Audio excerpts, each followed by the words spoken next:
ఉమ్మడి వరంగల్ జిల్లాలోని పాలకుర్తి, డోర్నకల్, మహబూబాబాద్ నియోజకవర్గాలపై ఒక కాంగ్రెస్ నేత ఆధిపత్యం కోసం ప్రయత్నిస్తున్నారట.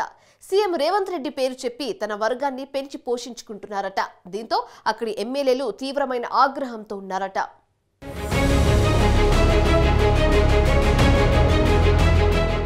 తెలంగాణలో కాంగ్రెస్ పార్టీ దాదాపు 10 ఏళ్ల పాటు అధికారానికి దూరమైంది.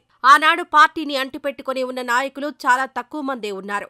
అధికార దాహంతో ఎంతో మంది బీఆర్ఎస్లో చేరిపోయారు. కానీ ఇప్పుడు కాంగ్రెస్ అధికారంలోకి రావడంతో కాంగ్రెస్లోకి క్యూ కట్టే వాళ్ల సంఖ్య పెరిగిపోయింది. మరోవైపు 10 ఏళ్ల పాటు అధికారానికి దూరమైన కాంగ్రెస్ నాయకులు అధికారంలోకొచ్చి ఏడాది కాకముందే ఆధిపత్యం కోసం గ్రూపులు కడుతున్నారట. ఉమ్మడి వరంగల్ జిల్లాలోని 3 నియోజకవర్గాలపై ఒక కాంగ్రెస్ నాయకుడు పెత్తనం చేయడం సొంత పార్టీలోనే విభేదాలకు దారితీసిందట. పాలకుర్తి, డోర్నకల్, మహబూబాబాద్ నియోజకవర్గాల్లో తన వర్గాన్ని పెంచుకుంటూ ఉండడం స్థానిక ఎమ్మెల్యేలకు కూడా ఇబ్బందిగా మారిందట. ఈ 3 అసెంబ్లీ సెగ్మెంట్లలో తన మాటే చెల్లుబాటయ్యేలా వ్యవహరిస్తూ ఉండడంతో ఎమ్మెల్యేలు జీర్ణించుకోలేకపోతున్నారట.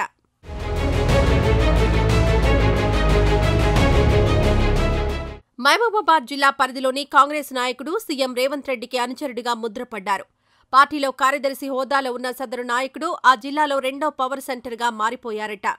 తరచూ పాలకుర్తి, మహబూబాబాద్, డోర్నకల్ నియోజకవర్గాల్లో పర్యటిస్తూ తన మాటే చెల్లుబాటయ్యేలా చూసుకుంటున్నారట.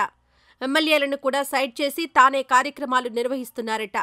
త్వరలో మహబూబాబాద్కు తానే పార్టీ అధ్యక్షునవుతారని కూడా ప్రచారం చేసుకుంటూ నాయకులు, కార్యకర్తలను తన వెంట తిప్పుకుంటున్నారట.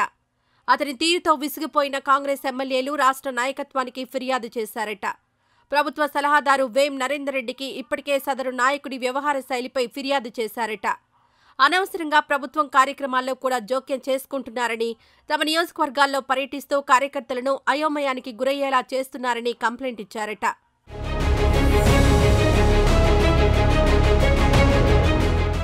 వరంగల్ జిల్లా ఇన్ఛార్జి మంత్రిగా ఉన్న పొంగులేటి శ్రీనివాసరెడ్డి ఇటీవల అక్కడ పర్యటించారు. ఓ సమావేశం సందర్భంగా సదరు పీసీసీ కార్యదర్శి వ్యవహారంపై ఎమ్మెల్యేలు ఫిర్యాదు చేశారట. సీఎం పేరు చెప్పుకొని నియోజకవర్గాల్లో నాయకుల మధ్య విభేదాలకు కారణమవుతున్నారని చెప్పారట. దీంతో ఈ విషయాన్ని సీఎంకు చెబుతానని, మీ పని మీరు చేసుకోమని పొంగులేటి సూచించారట.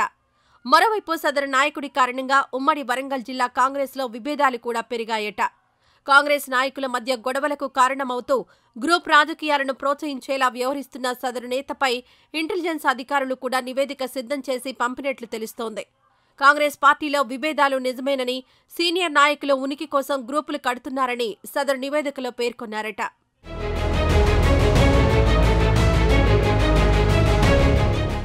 మరోవైపు ఉమ్మడి వరంగల్ జిల్లాలో ముఖ్య కాంగ్రెస్ నాయకుల మధ్య కూడా విభేదాలు బయటపడుతున్నాయట.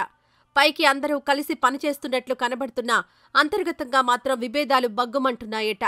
వరంగల్ తూర్పు, వరంగల్ పశ్చిమం, వర్ధన్నపేట, జనగామ, స్టేషన్ గన్పూర్ నియోజకవర్గాల్లో ఇప్పటికే కాంగ్రెస్ నాయకుల మధ్య ఘర్షణ వాతావరణం నెలకొందట. ఇది ఏ క్షణంలో బయటపడుతుందో, పార్టీలో గొడవలు ఏ రేంజ్కు వెళ్తాయో అని కార్యకర్తలు ఆందోళన చెందుతున్నారట. వరంగల్ ఈస్ట్ నియోజకవర్గంలో MLA Konda Surekha, MLC Basavaraju Sarayya, mayor గుండు సుధారాణి మధ్య సమన్వయ లోపం ఉందట. 3 నాయకులు కూడా నగరంలో తమ పట్టు కోసం ప్రయత్నాలు చేస్తున్నారట. సీనియర్లే ఆధిపత్యం కోసం కొట్లాడుతుంటే కింది స్థాయి నాయకులు గ్రూపులు కట్టి రాజకీయం చేస్తున్నారట.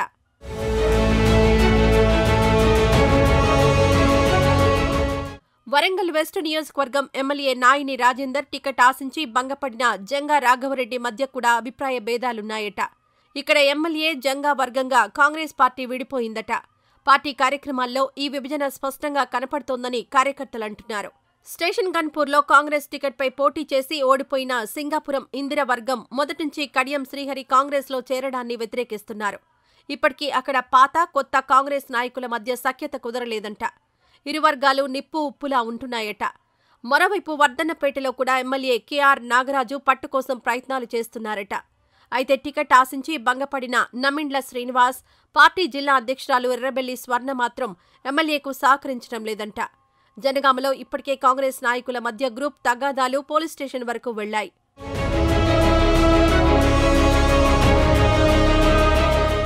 మొత్తంగా ఉమ్మడి వరంగల్ జిల్లాలోని పలు నియోజకవర్గాల్లో కాంగ్రెస్ పార్టీ పరిస్థితి అస్తవ్యస్తంగా తయారైందని కార్యకర్తలు చెబుతున్నారు. ఎమ్మెల్యేలతో ఇతర సీనియర్ నాయకులకు పొసగడం లేదని, దీంతో గ్రూప్ రాజకీయాలు పెరిగిపోయాయని అంటున్నారు. ఈ విభేదాలు ఇలాగే కొనసాగితే స్థానిక సంస్థల ఎన్నికల్లో పార్టీ భారీ మూల్యం చెల్లించుకోవాల్సి వస్తుందని కార్యకర్తలు ఆందోళన చెందుతున్నారు. కాంగ్రెస్ రాష్ట్ర నాయకత్వం వెంటనే ఈ గొడవలకు ఫుల్ స్టాప్ పెట్టాలని కోరుకుంటున్నారు.